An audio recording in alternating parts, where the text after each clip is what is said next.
करवावहै तेजस्विनावधीतमस्तु मा विद्विषावहै। ओम शांति शांति शांति। करारविन्देन पदारविन्दम् मुखारविन्दे विनिवेशयन्तम्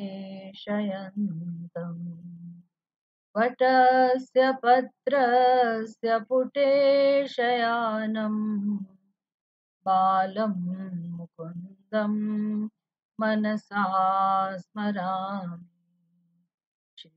कृष्ण गोविन्द हरे मुरारे हे नाथ नारायण वासुदेव।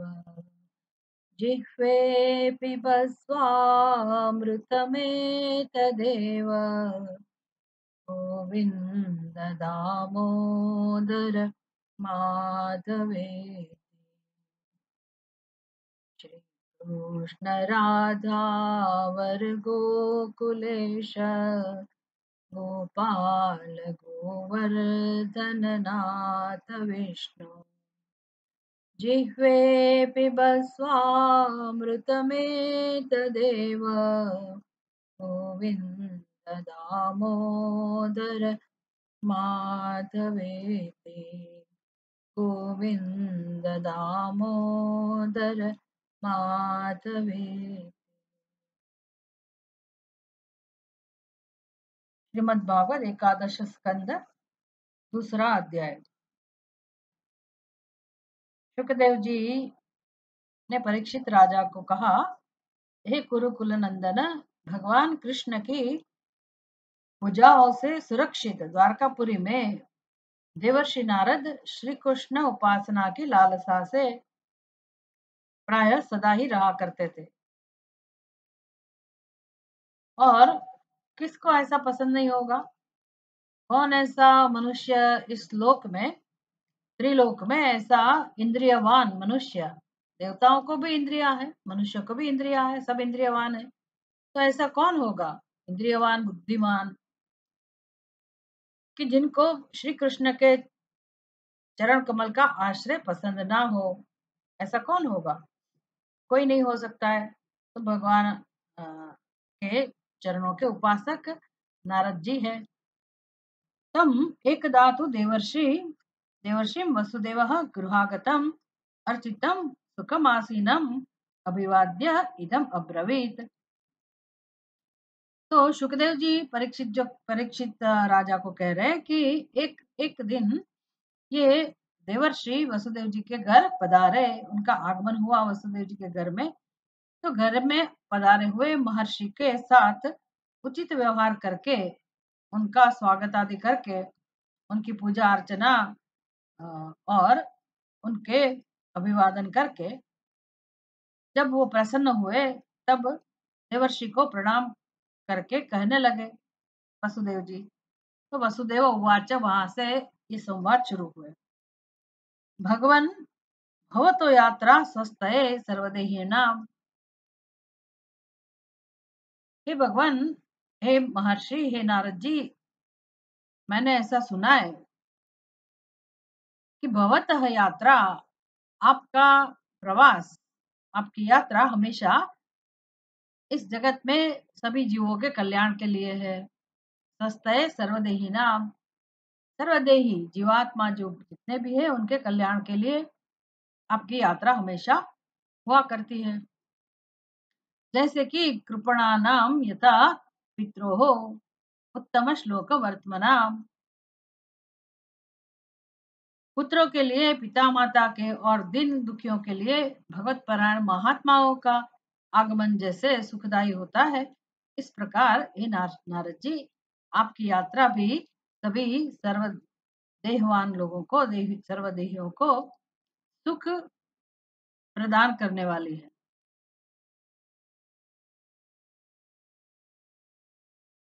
सर्वदेही नाम भृता नाम देवचरितम।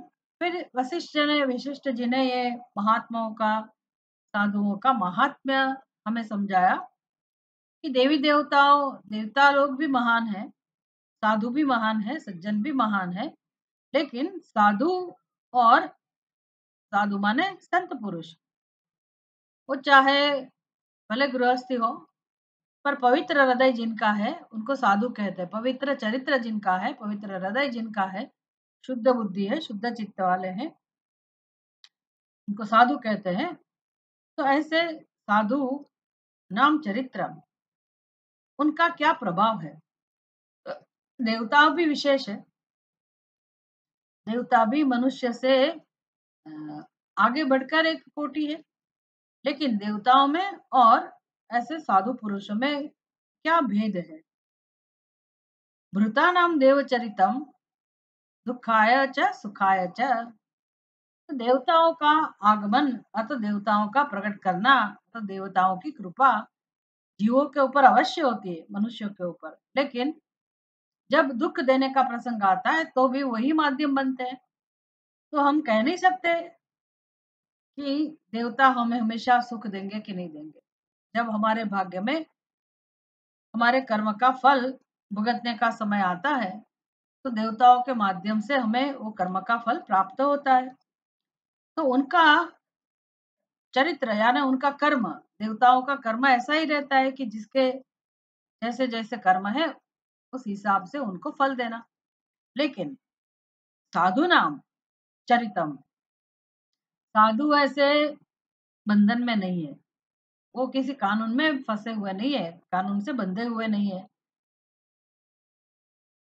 तो वो तो जहां विचरण करते हैं उनके पास में जो भी है, कोई जीव जंतु है, मनुष्य आदि है, कोई भी प्राणी उनके आसपास हो, तो हमेशा साधु उनके हित को ही चाहता है, उनके हित में हो ऐसा ही उनका आचरण रहता है।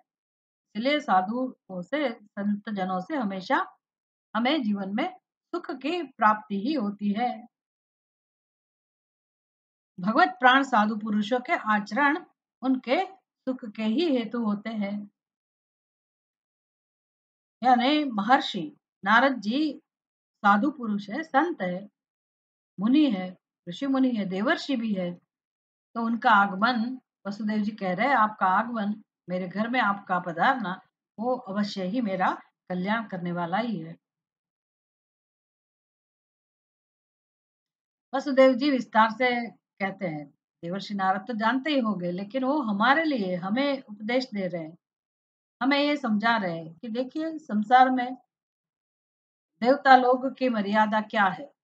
भजन्ति ये यथा देवान देवाः अपि तथैव तान्।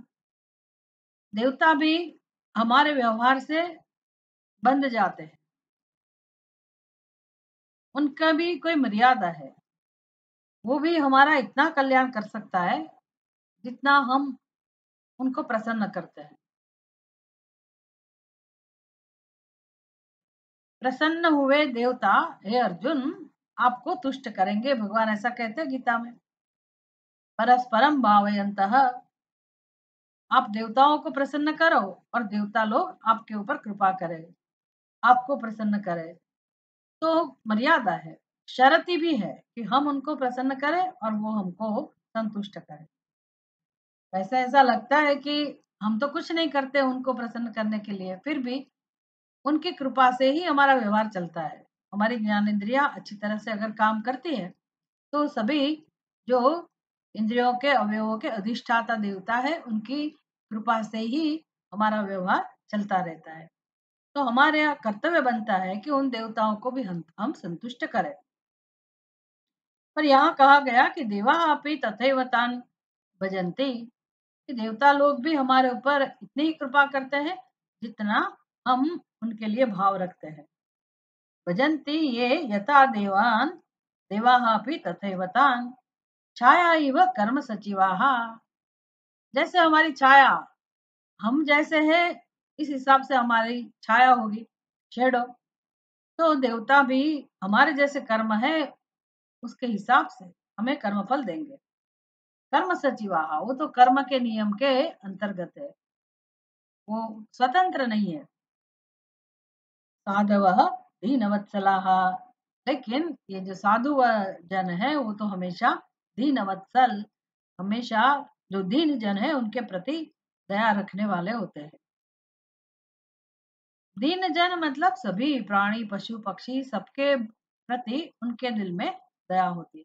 जिनका हृदय ऐसे उदार है, उदार चरिता नाम, जिनका हृदय विशाल है, उदार है, पवित्र है, शुद्ध है और भगवत परायण है, ऐसे साधु,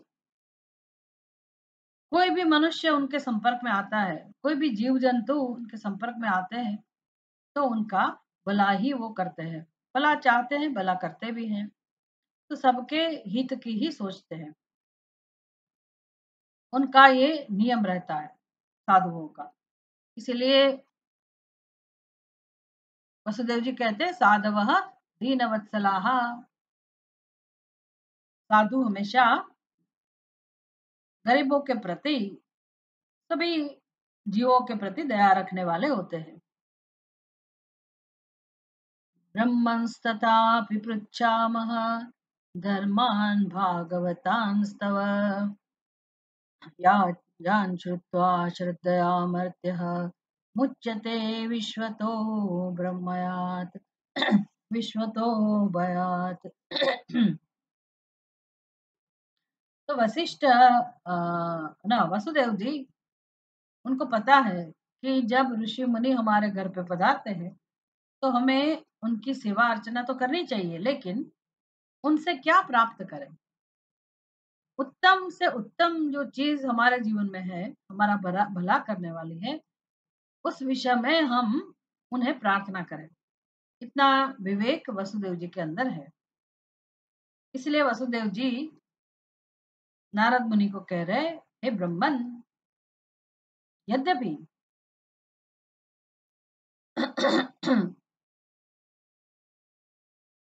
तथापि, तथापि मतलब आगे कह दिया वसुदेव जी ने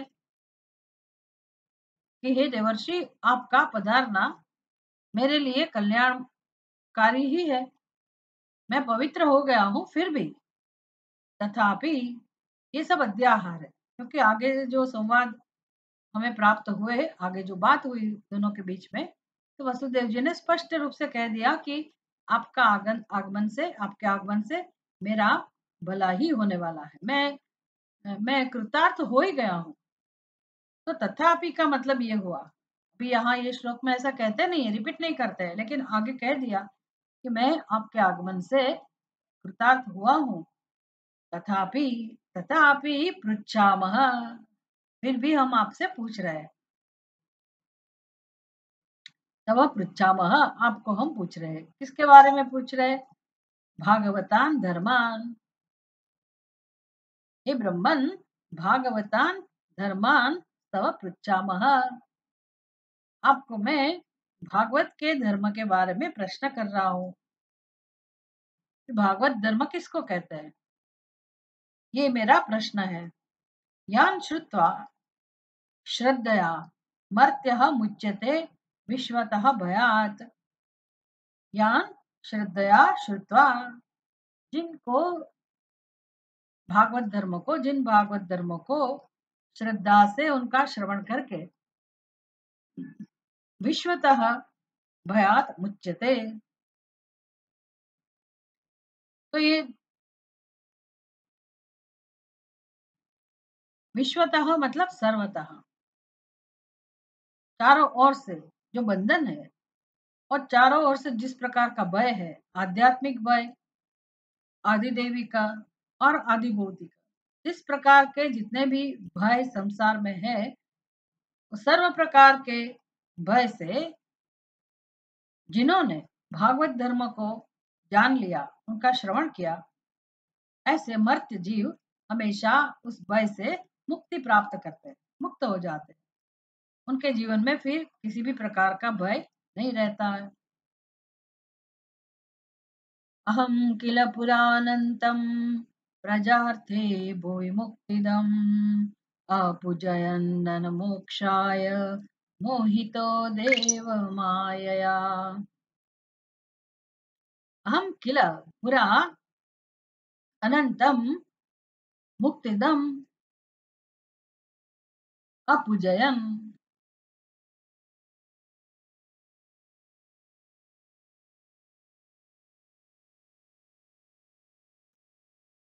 अहम किल अपूजयन। मैंने भी एक बार पूजा की थी, प्रार्थना की थी। बुरा बुरा माने बहुत समय पहले भगवान को प्रार्थना करी थी, भगवान का भजन किया था, भगवान की उपासना की थी। अनंतम अपूजयन, अनंत स्वरूप परमात्मा की पूजा हमने की थी। लेकिन किसके बारे में हमारी कामना थी? क्या कामना थी? किस कामना के वश हमने भगवान की उपासना की थी? कैसे भगवान? मुक्तिदम अनंतम, जिनका स्वरूप अनंत है और जो मुक्ति देने वाले हैं। विष्णु सहस्त्र नाम के अंदर भगवान के ये नाम है सब। अनंत भगवान का नाम है, विष्णु भगवान का। मुक्तिदह वो भी भगवान का नाम है। आत्मदह वो भी भगवान का नाम है। मतलब वशिष्ठ जी को अभी लग रहा है कि मेरे जीवन में कुछ बाकी है। भगवान श्री कृष्ण के पिता है वशिष्ठ जी, याद रखिए, कोई सामान्य व्यक्ति तो है नहीं। कितने जन्मों जन्मों की तपश्चर्या के बाद वो भगवान के माता पिता बने। उनके घर भगवान ने शरीर ग्रहण किया। देवकी जी के गर्भ में भगवान प्रकट हुए, स्थान लिया भगवान ने। वसुदेव जी के घर में भगवान प्रकट हुए। तो वो तो कितने जन्मों की तपश्चर्या थी, तभी भगवान ऐसे संतान के रूप में प्राप्त हुए। तो जो भक्त की जो भी कामना है भगवान हमेशा पूर्ण करते हैं। वसुदेव देवकी जी का वो तीसरा जन्म था। जैसे वो अनादिकाल से भगवान की तपश्चर्या करते आए थे। एक ही प्रार्थना थी कि भगवान हमें संतान के रूप में प्राप्त हो। यही लालसा थी उनकी। ये तो भक्ति की पराकाष्ठा हो गई। ऐसे वसुदेव जी, जिनके पुत्र साक्षात कृष्ण है, अनंत स्वरूप परमात्मा है, मुक्तिदह है। तो वसुदेव जी यहाँ कबूल कर रहे हैं कि हे नारद मुनि, अहम अपूजयन, मैंने भगवान की पूजा की। और ये भगवान कैसे है? मुक्तिदम अनंतम। अगर मैं उनसे ये प्रार्थना करता कि भगवान मुझे मुक्ति दीजिए, तो वो मुझे मुक्त कर देते। मैं अगर ऐसी प्रार्थना करता कि भगवान मुझे आपका स्वरूप का दर्शन कराइए, मतलब आत्म साक्षात्कार कराइए, आपका मुझे जो आपका जो स्वरूप है उसका ज्ञान दीजिए, तो भगवान वो देते। भगवान सब कुछ देने वाले हैं। लेकिन मैंने इसके लिए प्रार्थना की, प्रजार्थे प्रजार्थे पूजयन अपूजयन। मैंने प्रजा के लिए, संतति के लिए ये भगवान की आराधना की थी। क्यों? मोहितः देव माया, मैं मोहित था देव माया से। बस मुझे और कुछ सूझता ही नहीं था। मेरे मन में एक ही इच्छा थी, कैसे ही हमारे घर में भगवान प्रकट हो और संतान के रूप में मुझे परमात्मा मिले। ये सब भगवान की माया है। हमें लगता है यही सब कुछ है। ये तो कितने भाग्यशाली है, ऐसा ऐसा भाग्य कि जहाँ भगवान खुद जन्म लेते हैं। लेकिन वशिष्ठ जी कहते हैं नारद मुनि को कि मैंने कुछ गलत किया, मैंने कुछ गवाया, आई मिस्ड समथिंग। ये भगवान तो सब कुछ देने वाले हैं, तो मैंने उसके लिए क्यों प्रार्थना नहीं की? मतलब मोक्ष के लिए क्यों प्रार्थना नहीं न की? न मोक्षाय प्रजार्थे अपूजयन न मोक्षाय। मोक्ष के लिए मैंने भगवान की भक्ति नहीं की, भगवान की उपासना नहीं की, और प्रजा की इच्छा थी और भगवान खुद मेरे यहाँ प्रजा बने, मेरी संतान बने, ऐसी मेरी दृढ़ इच्छा थी। और उसका कारण एक ही है, माया। तो देव माया, अज्ञान से, अज्ञान के वश, मोहितः, मैं मोहित था, मोहित होकर, मोहितः अहम पुरा अनंतम प्रजार्थे अपूजयन भुवि मुक्तिदम।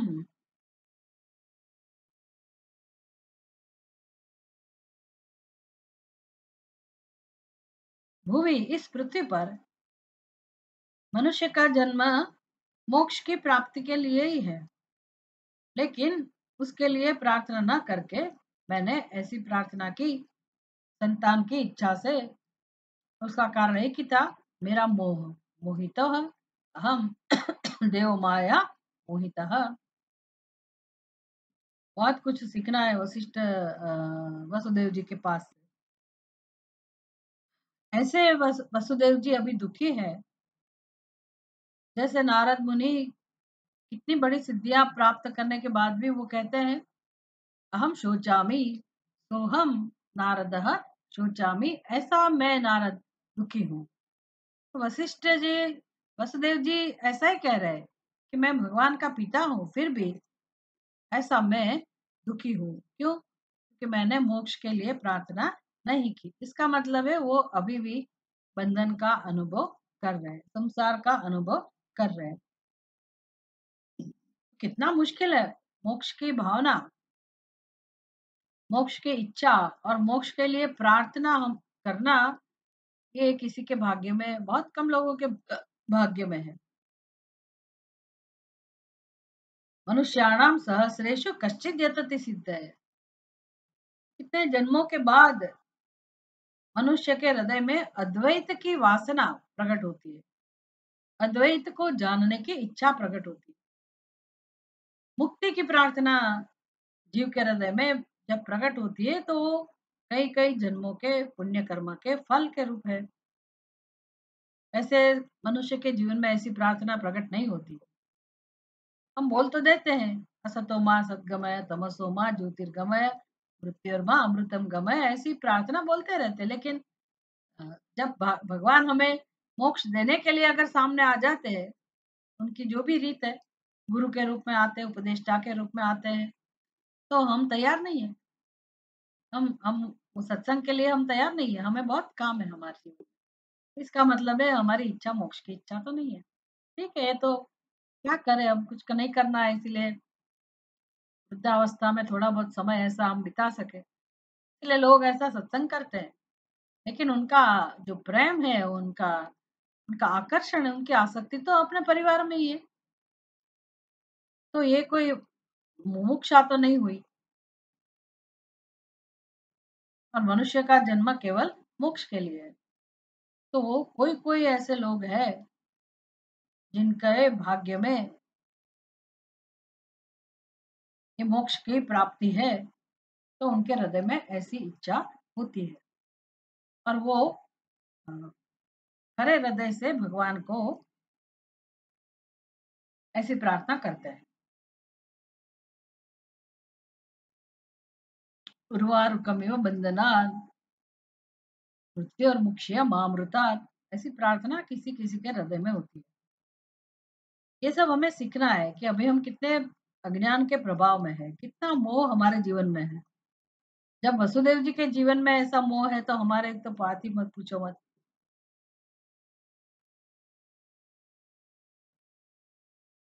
मैंने देव माया से मोहित होकर अपने पूर्व जन्म में मुक्ति प्रद भगवान का संतान के लिए ही पूजन किया था, मोक्ष के लिए नहीं। तो इसका मतलब है वसुदेव जी बड़े दुखी है, अंदर से वो चिंतित है, असंतुष्ट है, संतप्त हृदय है उनका। क्या करे, कहाँ जाए, किसको पूछे। तो नारद जी पधारे तो खुश हो गए।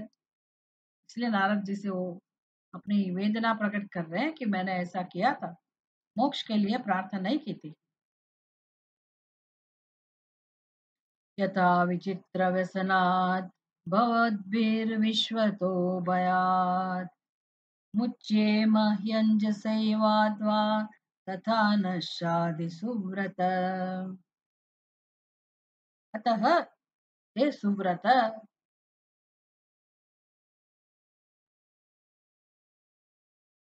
नः शाधि, नः शाधि शाधि माम शिष्यस्ते हम शादिमाम त्वाम प्रपन्नम।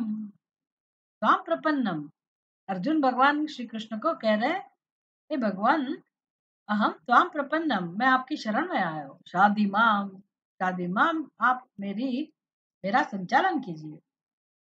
मेरे जीवन रथ को मैं आपके हाथ में सौंपता हूँ। आप मेरे जीवन का संचालन कीजिए, मुझे मार्गदर्शन दीजिए। मैं आपका शिष्य हूँ। शादी माम ऐसा कहने से हम अपने आप को शिष्य प्रकट करते हैं, और जिनके समक्ष हम ये कह रहे हैं उनको हम कह रहे हैं कि आप हमारे गुरु हैं। मैं शिष्य हूँ आपका, ऐसा कहने से उसका अर्थ तो यही हुआ आप हमारे गुरु हैं। तो हे सुव्रत, सुव्रत मतलब जिनके जीवन में हमेशा अच्छे अच्छे व्रत रहा करते हैं, अच्छे अच्छे व्रतों का पालन करना जिनका स्वभाव है। तो नारद मुनि का तो एक ही व्रत है, श्री कृष्ण के पास में ही रहना। यही उनके मन में हमेशा लालसा रहती, उनके चरणों में ही रहूं, उनको छोड़कर कहीं नहीं जाओ। तो उसी लालसा में तो वो द्वारका में रहते थे, द्वारिका में रहते थे। तो भगवान का सानिध्य किसी भी रूप में हो, वो चाहते थे। ये व्रत हो गया जीवन का, श्रेष्ठ व्रत हो गया। इसलिए वशिष्ठ जी नारद मुनि को इस नाम से संबोधन करते हैं, हे सुव्रत न शादी, आप हमारा संचालन कीजिए, हमें मार्गदर्शन दीजिए।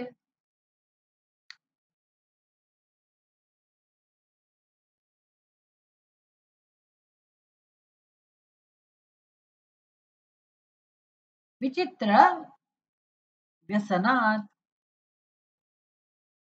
भवद्भिः विश्वतः भयात् मुच्येम, हमें मुक्ति दीजिए।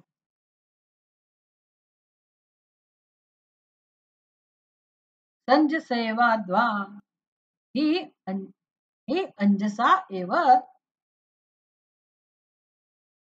अद्धा, ऐसा उपदेश दीजिए। विचित्र व्यसनात् भवद्भिः विश्वतः भयात् मुच्येम, इस सर्व प्रकार से भय से हम मुक्ति प्राप्त करें, मुक्त हो जाए। विश्वतः भयात् मुच्येम, सर्व प्रकार की चिंता, सर्व प्रकार के भय, सर्व प्रकार के दुख से हम मुक्ति प्राप्त करें, ऐसा कुछ कीजिए।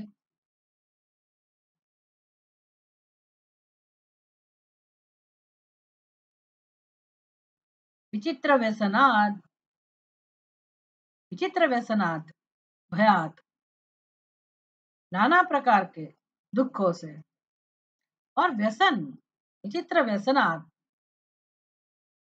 तो अपनी जो वासनाएं हैं उनसे हम मुक्ति प्राप्त करें, सब प्रकार के भय से हम मुक्ति प्राप्त करें, बंधन से हम मुक्ति प्राप्त करें, शोक से, दुख से, संताप से हम मुक्ति प्राप्त करें, और तुरंत मुक्ति प्राप्त करें, अनायास ही हम मुक्त हो जाए। अंजसा वाद्वा, अंजसा, अयानास, सरलता से हम मुक्ति प्राप्त करें, ऐसा उपदेश हमें दीजिए।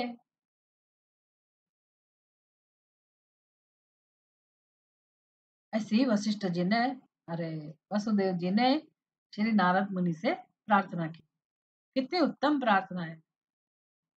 जिनके पास से जो मांगना चाहिए मांगना चाहिए, सब कुछ मिलेगा भगवान के पास। जिसकी भी प्रार्थना करोगे मिलेगा। वसुदेव जी यहाँ ऐसा स्वीकार कर रहे हैं अपनी गलती का, कि मैं मुक्ति के लिए प्रार्थना करता तो मुझे मुक्ति मिल जाती, लेकिन मोहवश मैंने मुक्ति के लिए प्रार्थना नहीं की। इसका मतलब है हमारे जीवन में भले इतनी बड़ी उपासना ना हो, हमारे जीवन में इतने बड़े बड़े पुण्य कर्म ना हो, भले हमने ऐसा कुछ ना किया हो, ऐसी कोई बड़ी पदवी प्राप्त ना करी हो, कोई ऐसी सिद्धि प्राप्त ना करी हो जैसे नारद मुनि ने की थी, या भगवान के इतने बड़े भक्त भी हम ना बन पाए, ना हम इतनी तपश्चर्या कर सकते हो, व्रत कर सकते हो, ऐसे नियमों का पालन भले ही हम ना कर सकते हो, लेकिन हमारी प्रार्थना क्या होनी चाहिए ये सिखाते हैं कि मनुष्य जीवन में क्या क्या प्राप्त कर सकता है, कहाँ तक की सिद्धि मनुष्य प्राप्त कर सकता है। ये तो एक हमें एक चांस मिला है। बाद में मनुष्य का जन्म मिलेगा कि नहीं पता नहीं है। जैसे एक अंधे व्यक्ति को कोई कमरे में बंद कर दिया था, वो बेचारा फंस गया था। बंद नहीं किया गया था, वो फंस गया था और बहुत कोशिश करने पर भी वो बाहर नहीं निकल आ रहा था। तो उसने किसी से पूछा कि मुझे इस यहाँ से बाहर निकलना है तो क्या उपाय है? द्वार कहाँ है इस मकान का? अब अंधे को कैसे समझाया जाए? फिर भी उनको बताया गया कि देखो तुम एक हाथ से दीवार दीवार का सहारा लेकर चलते रहो। जहाँ दीवार नहीं आएगी उसका मतलब उधर द्वार है, उधर से निकल जाना। सरल उपदेश। बात समझ में आ गई। वो तो दीवार का सहारा लेकर एक हाथ से दीवार का सहारा लेकर वो चलता था। लेकिन जब द्वार आया तभी उसका हाथ कहीं और चला गया। उसको कुछ खुजली आ रही थी बेचारे को। तो उसका हाथ उधर चला गया और तो वो तो ही मिस्ड द डोर। प्रवेश द्वार था, वो निकल गया। फिर से दीवार आ गई। ऐसे ये मनुष्य जन्म द्वार के समान है। मोक्ष का द्वार है मनुष्य जीवन, मनुष्य की उपाधि। अगर मनुष्य ये जान ले तो अपने मनुष्य जन्म का उपयोग वो अपनी खुद की मुक्ति के लिए कर सकता है।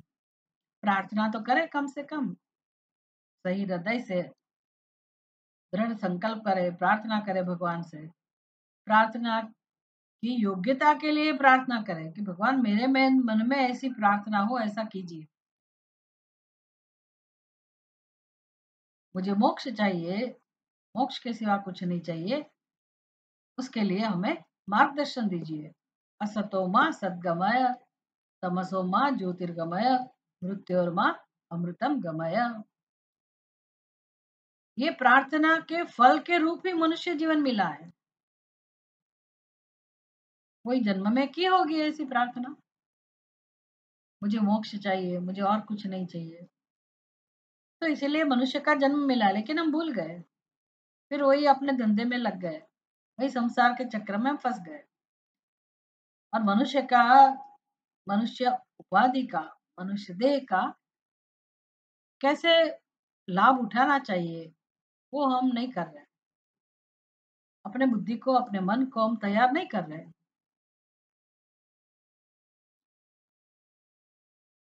अपने स्वरूप को जानने के लिए जो करना चाहिए, अगर वो कार्य नहीं किया तो ये मनुष्य का जीवन तो पूर्ण हो जाएगा। फिर पता नहीं कौन से कर्म हमें पकड़ेंगे, कहाँ हम जन्म लेंगे, हमें पता नहीं है। ये सब हमें वसुदेव जी और नारद मुनि के संवाद से ये सब सीख हमें प्राप्त होती है। श्री शुक उवाच राजन्नेवं कृतप्रश्नः वसुदेवेन धीमता प्रीतस्मात् प्रीतस्तमाह देवर्षिर्हरेः संस्मारितो गुणैः। प्रीतिस्तमा देवर्षिर्हरेः संस्मारितो गुणैः। हे राजन, श्री शुक उवाच, शुकदेव जी कहते हैं, हे राजन, एवं कृत प्रश्न देवर्षि वसुदेवेन धीमता कृत प्रश्न प्रीतः। वसुदेव जी के ऐसे प्रश्न से धीमता वसुदेवेन, अत्यंत बुद्धिमान वसुदेव, हम कैसे हैं वो हमारे वचन से, हमारे व्यवहार से सब प्रकट होता है।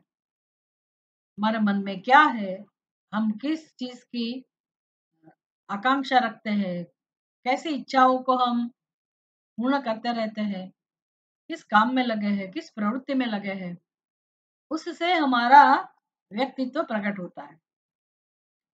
सामान्य करके सभी मनुष्य का व्यक्तित्व एक जैसा ही है।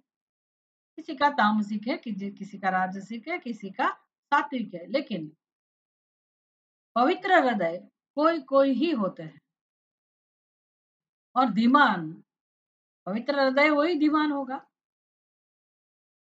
तो जिनका अभी संसार में रस नहीं है, संसार के प्रति वैराग्य प्रकट हुआ है और भगवान के प्रति प्रेम प्रकट हुआ।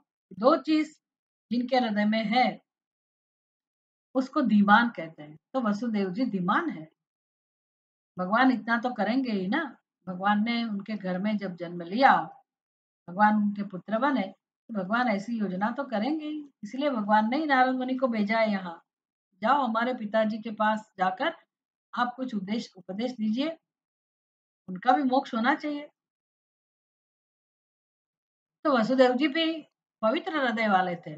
भले उन्होंने प्रजा के लिए भगवान का पूजन किया, भगवान को प्रार्थना की, लेकिन अभी तो समझ गए ना, इस जन्म में तो समझ गए कि ये मेरी गलती है, मैं मायावशात मैंने ऐसे सब किया है। मुझे तो मुक्तिदाता परमात्मा से मुक्ति ही मांगनी चाहिए थी, मोक्ष के लिए ही प्रार्थना करनी चाहिए थी। तो ऐसे धीमान, धीमता, ये तृतीया एक वचन है, तृतीया विभक्ति है, धीमता विशेषण है वसुदेव जी का। वसुदेव है ना, वो भी तृतीया एक वचन है, वसुदेव है ना धीमता, धीमता वसुदेव है ना। तो जो बुद्धिमान वसुदेव जी है उनके द्वारा किए गए प्रश्न से कृत प्रश्न, कृत प्रश्न वो एडजेक्टिव है किसका? देवर्षि का, नारद मुनि का। देवर्षि जिन्होंने वसुदेव जी ने प्रश्न किया था, ऐसे देवर्षि, कृत प्रश्न देवर्षि प्रीत प्रीत प्रसन्न हो गए। अभी कोई साधु है, कोई गुरु है, कोई विद्वान है, अगर वो जहां जाते हैं, जिनके पास जाते हैं, तो उनका लाभ हमें लेना चाहिए और उनके पास जाके हमें अपनी सांसारिक चर्चाएं नहीं करके, सांसारिक प्रश्नों उसके लिए पृच्छा नहीं करके, हमें हमारी जो मूल इच्छा है और हमारा कल्याण जिसमें है, इस प्रकार के प्रश्न साधुओं के पास, संतों के पास, विद्वानों के पास जाकर करना चाहिए। उनकी प्रीति उसमें ही है। वो भले कुछ बोले नहीं, लेकिन ऐसे कोई प्रश्न कर्म करने वाले मिल जाते हैं तो उनको बड़ा आनंद होता है बड़े प्रसन्न होते हैं कि भी ये व्यक्ति के मन में ऐसी इच्छा है। ऐसे प्रश्न करने वाले नहीं होते। हम कितनी बार पूछते हैं कि भाई आप प्रश्न करो, हम ऐसा सत्संग करेंगे, लेकिन कोई प्रश्न पूछता ही नहीं है। किसी के मन में प्रश्न है ही नहीं। मन में प्रश्न ही प्रश्न है, जीवन में प्रश्न ही प्रश्न है, लेकिन इस विषय में प्रश्न नहीं आ रहा है। कभी चिंतन नहीं करते तो प्रश्न कैसे आएंगे? या तो आपने इतना अध्ययन किया है कि सभी प्रश्नों के उत्तर मिल गए, ऐसा तो है नहीं कुछ। किसी किसी के पास होगा ऐसा, बाकी सब तो अपने संसार में निमग्न है, कैसे प्रश्न नहीं उठते? आश्चर्य है। आध्यात्मिक उन्नति में तो प्रश्न ही प्रश्न होने चाहिए और प्रश्न देने वाले भी, उत्तर देने वाले लोग भी हैं, लेकिन हमारे अंदर प्रश्न उठते ही नहीं। इसलिए साधु लोगों के पास कोई जाता है तो साधु को इतनी प्रसन्नता नहीं होती होगी। जब ऐसे साधक आते हैं, मुमुक्षु आते हैं, या तो सेवा भावी कोई लोग आते हैं, सेवा करने वाले कोई आते हैं, तब उनका चित्त प्रसन्न होता है।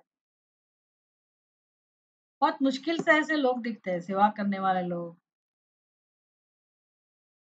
सेवा करने का मौका मिलता है तो भाग जाते हैं। डर लगता है कि हमें हमें कुछ करना पड़ेगा, यहाँ से भागो।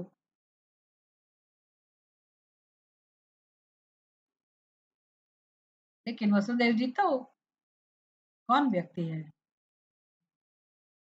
और देवर्षि नारद मुनि को इतना बढ़िया प्रश्न उन्होंने पूछा, तो वो प्रश्न सुनकर देवर्षि जी अत्यंत संतुष्ट हो गए, प्रसन्न हो गए। प्रीतः देवर्षि ही तम आह, एक और विशेषण है, संस्मारितः, हरेः गुणैः संस्मारितः देवर्षिः प्रीतः। क्यों प्रसन्न हो गए देवर्षि? क्योंकि किसके बारे में प्रश्न था ये? मुक्ति के बारे में, मोक्ष के बारे में तो प्रश्न था, बराबर है, लेकिन मोक्ष का स्वरूप क्या है? मोक्ष कैसे मिलता है? ये तो भागवत है ना, भागवत धर्म। तो धर्म जो है, भागवत धर्म मतलब भगवान का धर्म, भागवत, भगवत गीता, भगवता गीता, भगवान ने गाई हुई गीता, ऐसे भागवत धर्म, भगवान का धर्म। इस विषय में प्रश्न हुआ, परमात्मा के विषय में प्रश्न हुआ, और देवर्षि को तो सबसे प्रिय परमात्मा ही है, भगवान श्री कृष्ण ही है, और भगवान के गुण उनको पता ही है, हमेशा उनके गुणगान करते रहते हैं। तो संस्मारित, वशिष्ठ वसुदेव जी के प्रश्न ने नारद जी को भगवान के सब गुणों की याद दिलाई। संस्मारित, नारद जी के हृदय में सब गुण प्रकट हो गए, श्री कृष्ण के, भगवान के, परमात्मा के कैसे कैसे गुण हैं। तो जब हम भगवान की बात करते हैं, ये भागवत कथा है, रामचरितमानस है, उसमें ये कथाएं कही जाती है, शिव पुराण हो, उनका चारित्र हो, उनकी कथा हो, ये सब का सत्संग करने का यही एक प्रयोजन है कि हमारे चित्त में कैसे भी भगवान के गुणों का स्मरण हो, हमारी वाणी पे भगवान के गुणों की लीलाएं हो, भगवान के चरित्र की लीलाएं हो, भगवान के गुणों का कथन हो, स्तुति हो, ये सब जब हम करते हैं तो हमारी वाणी पवित्र होती है, मन पवित्र होता है, बुद्धि पवित्र होती है। घर में क्या करना चाहिए? काम करते समय, सोते समय, उठते समय, सुखम शयाना निलये निजेपि नामानि विष्णु प्रवदन्ति मर्त्याः ते निश्चितम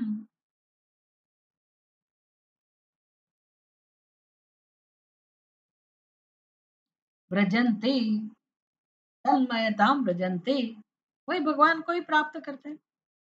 सुखम शयाना, आराम से, सोते सोते, लेटे लेटे, उठते बैठते, छोटे मोटे कर्म करते हुए, जिनके हृदय में भगवान के प्रति ऐसा भाव हो, ऐसे लोग धीरे धीरे मुक्त हो जाते हैं। तो ये तो कथा है, और नारद जी को तो यही कार्य पसंद है, अपने प्रिय हरि का गुणगान करना। बहुत प्रसन्न हो गए वो। संस्मारितः गुणैः, हरेः गुणैः संस्मारितः, उनके मन में भगवान के सब गुण ताजा हो गए। तम आह, ऐसे प्रसन्न होकर नारद जी ने उनको कहा, वशिष्ठ वसुदेव जी को कहा। बुद्धिमान वसुदेव जी के इस प्रकार प्रश्न करने पर भगवान के गुणों से उनका स्मरण कराए हुए देवर्षि नारद जी प्रसन्न होकर उनसे बोले।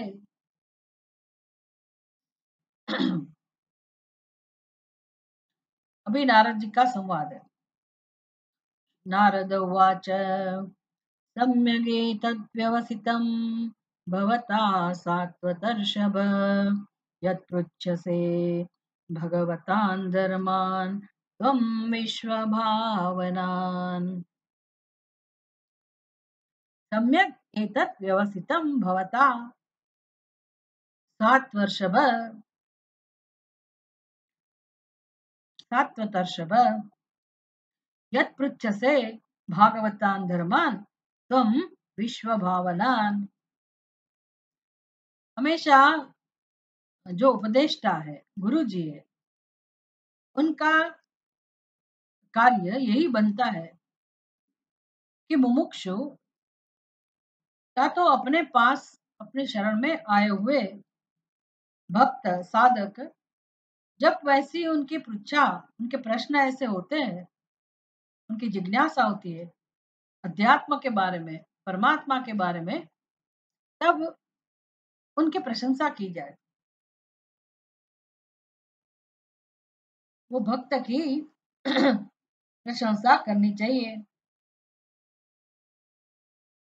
जैसे विवेक चूड़ामणि में शंकराचार्य जी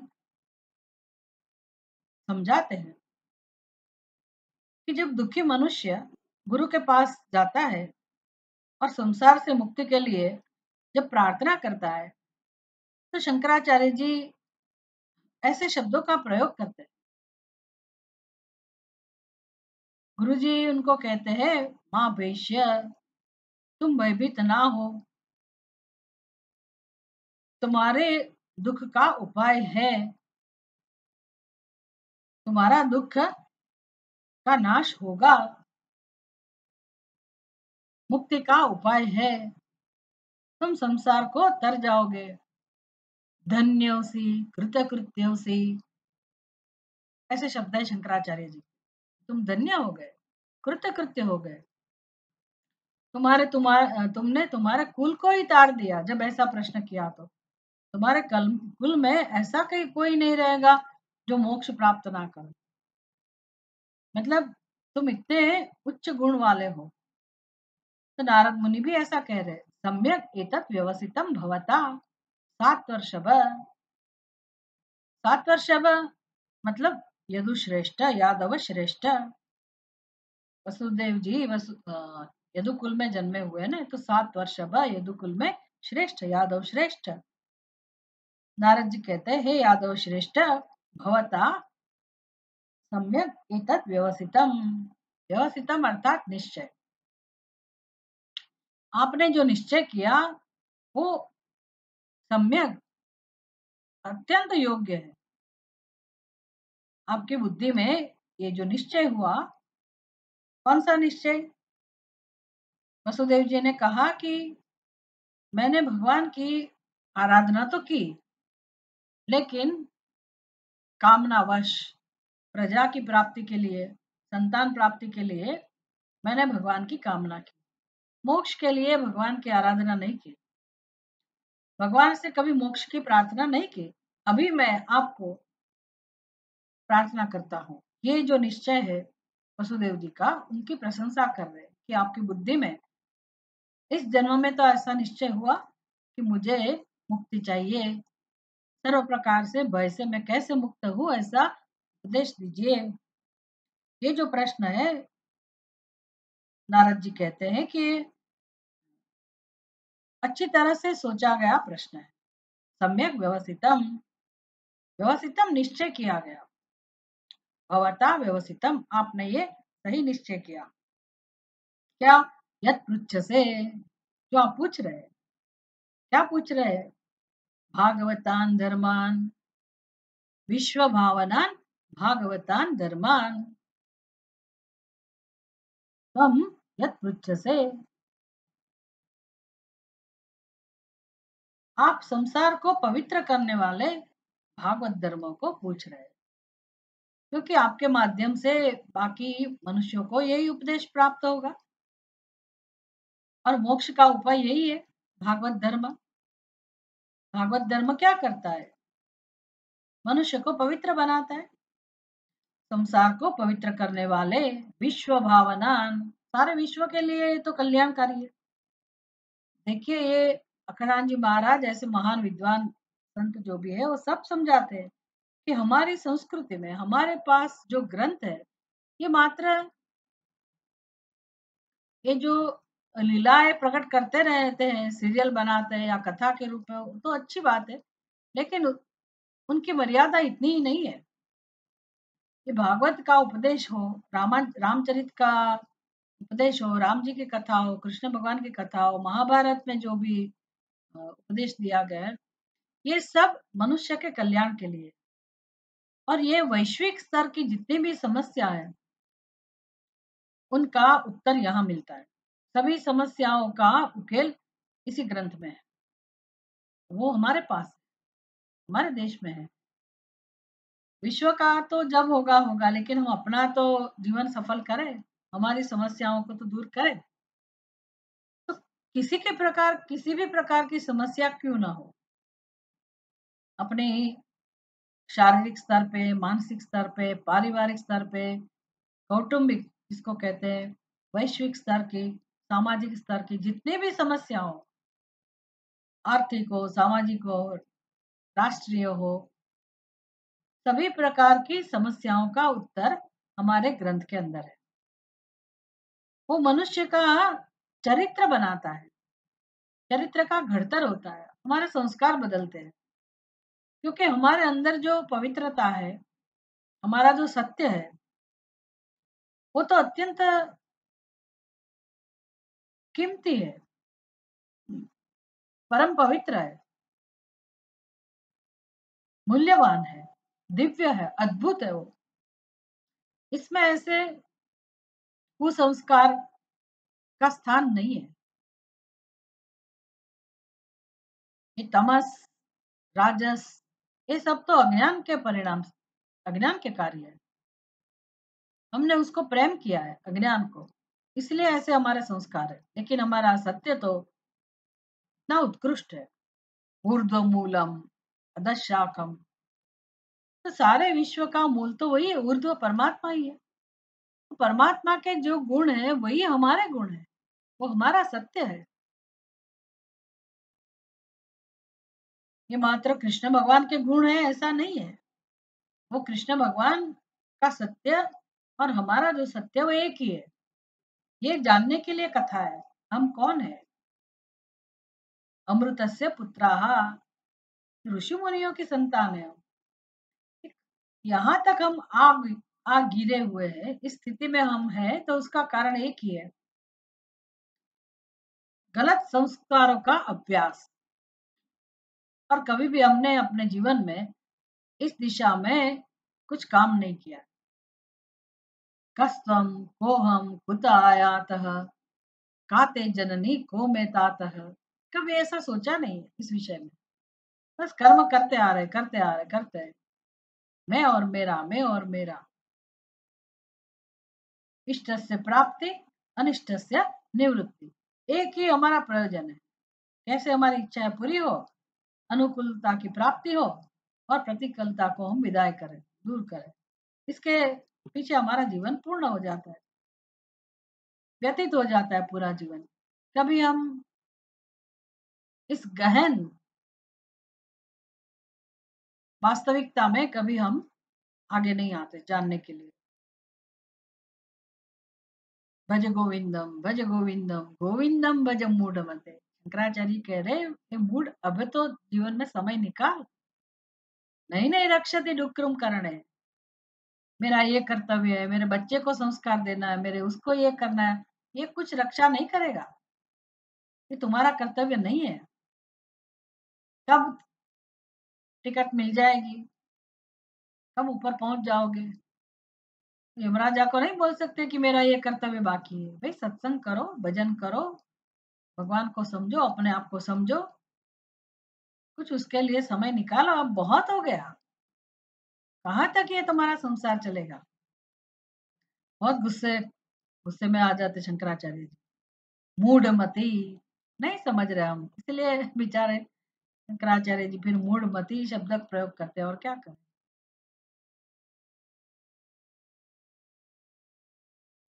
तो विश्व भावनान, सभी जीवों का कल्याण हो ऐसा उपाय भगवान के धर्म है।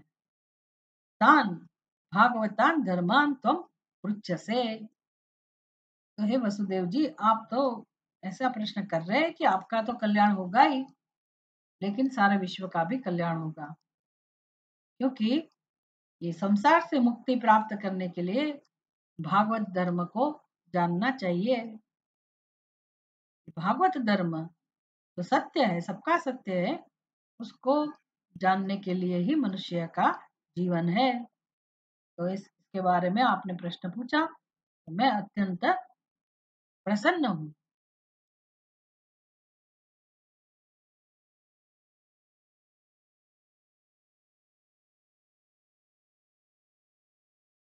कल हम आगे देखेंगे। ओम पूर्णमदः पूर्णमिदं पूर्णात् पूर्णमुदच्यते पूर्णस्य पूर्णमादाय पूर्णमेवावशिष्यते। ॐ शान्ति शान्ति शान्तिः। हरिः ॐ। श्रीगुरुभ्यो नमः। हरिः ॐ।